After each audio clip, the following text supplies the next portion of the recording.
Sobat Maestro, sesaat lagi kita akan bersama-sama mengikuti program Hidup Sehat Pilihan Kita. Selamat mendengarkan.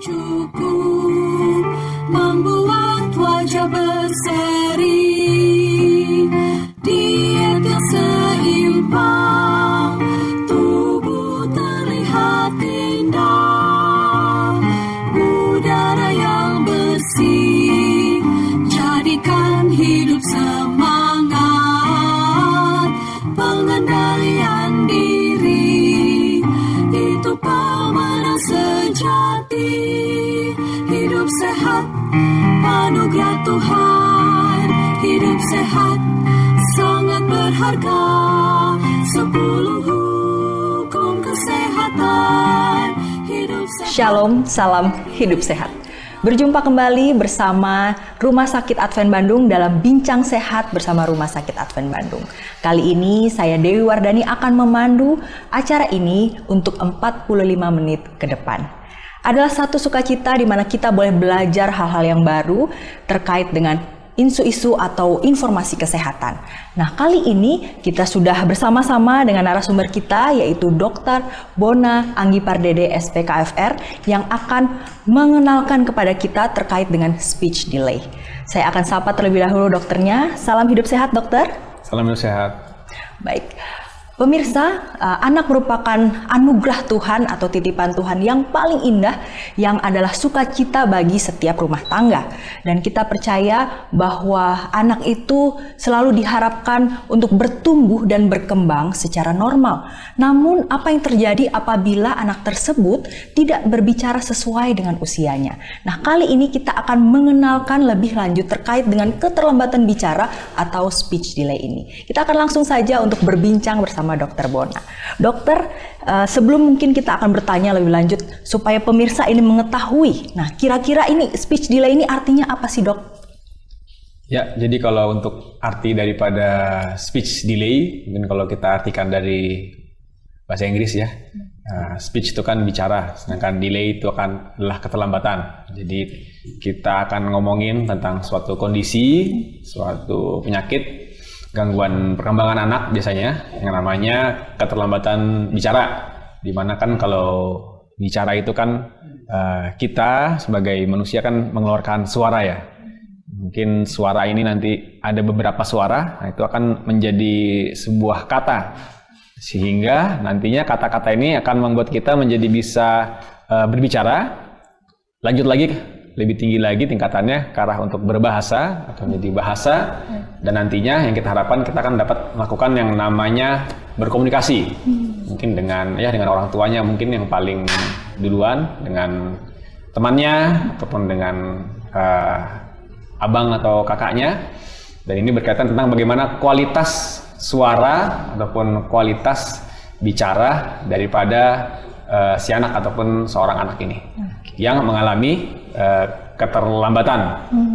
Jadi ya tidak sesuai dengan kondisi yang diharapkan dan juga dibandingkan biasanya dengan anak-anak yang di sekitarnya. Kira-kira seperti itu. Baik, dokter. Apakah ini termasuk kepada gagal perkembangan untuk seorang anak, dokter, kira-kira? Jadi kalau bicara tentang perkembangan, jadi istilah daripada pertumbuhan dan perkembangan anak. Jadi kalau bertumbuh itu semakin besar, anaknya semakin tinggi, semakin kuat gitu ya, otot-ototnya, fungsi paru dan juga fungsi jantungnya. Dan untuk perkembangan, nah biasanya nih yang termasuk adalah salah satunya yaitu kemampuan untuk berbicara. Jadi perkembangan anak di mana si anak akan semakin pintar, semakin fungsinya semakin sempurna dan terus berkembang. Ada step-step yang harus dilewati oleh si anak itu sendiri. Oke, baik. Terima kasih banyak, dokter. Kemudian apa sih sebenarnya penyebab dari keterlambatan atau speech delay ini, dokter? Penyebab daripada speech delay ada berbagai macam yang terjadi di keluarga ataupun di masyarakat. Mungkin yang paling sekarang ngetren memang kurangnya stimulasi ya. Itu misalnya si anak mungkin orang tuanya ataupun bekerja ataupun di rumah tidak ada teman, jadi tidak ada stimulasi. Lalu biasanya si anak mendapatkan terpapar dengan gadget. Itu juga lagi banyak sekali pasien-pasien dengan speech delay. Lalu gangguan organik, misalnya saja bibir sumbing ataupun lidahnya pendek ataupun tangtai. Atau yang paling sering juga adalah gangguan pendengaran ya, karena kan kalau kita untuk bicara memang kita harus bisa mendengar dulu ya. Mungkin di telinganya bermasalah, apakah si anak ini ya tuli ataupun ada gangguan infeksi yang kronis yang menahun sehingga fungsi pendengarannya terganggu. Lalu bisa juga disebabkan pada anak-anak yang memang berkebutuhan khusus, mungkin seperti anak-anak dengan sindrom Down atau anak-anak yang dengan autism juga bisa, dan mungkin pada anak-anak yang gangguan oromotor, jadi ada gangguan saraf juga di situ, pada fungsi otaknya juga terganggu sehingga untuk bicaranya sulit ataupun mengalami keterlambatan.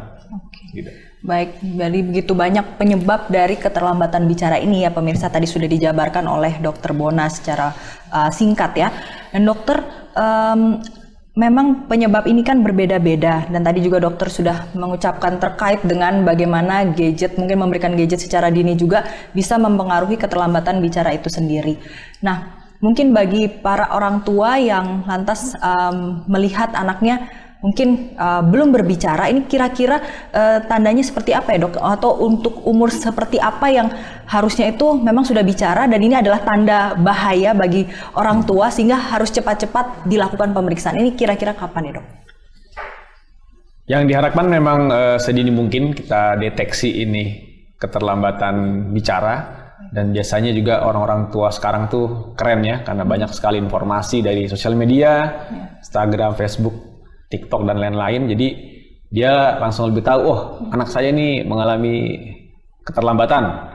Ataupun yang paling gampang lagi misalnya, kok beda ya ini dengan tetangganya atau teman mainnya, ataupun abangnya dulu ini bisa bicara umur sekian, sekarang kok belum bisa. Nah itulah yang biasanya si keluarga pasien, terutama ibu, akan lebih aware lagi dengan keadaan-keadaan seperti itu. Ditambah lagi kalau memang sudah ada keluhan seperti anak bicaranya nggak jelas, seperti itu. Dia hanya ngomong-ngomong, mungkin suara tidak sampai ke sebuah kata, atau mungkin anak-anak ya kok nggak ngomong-ngomong ya, kok dia tidak mengerti dengan perintah yang diberikan oleh orang tuanya.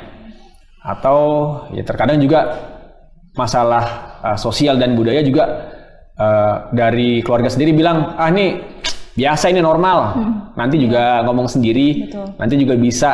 Atau dari kakeknya dulu, bapaknya juga seperti itu.